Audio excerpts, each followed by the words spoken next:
Izolo kwenzeke inhlekelele ngaphandle kwendawo yokudlela eSolo eSandton lapho isigameko sokudubula siholele ekufeni kwabantu abathathu.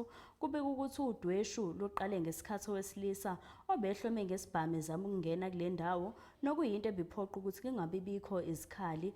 Lokhu kuholele ekutheni kube nengxabano kwaze kwadutshulwa onogada bale ndoda kanjalo nonogada bakule ndawo yokudlela. Kanti okhulumela amaphoyisa aseGauteng uKenan Demakatso Nivuhulu uqinisekisile ukuthi abantu ababili bashonele endaweni yesigameko, oyedwa ushonele esibhedlela kwathi abane balimala kulesi sigameko. uKenan uthi sekusungulwe uphenyo ngalesi sigameko.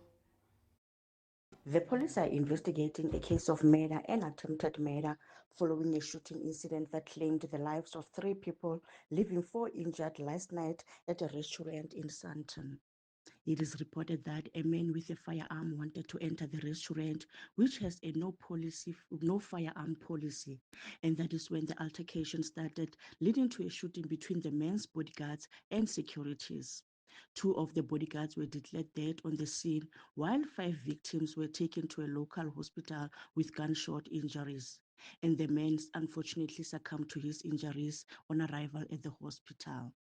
Preliminary investigation revealed that the man who started this has previously been arrested for a shooting incident also in Sandton last year. Currently, no one has been arrested and police investigations continue.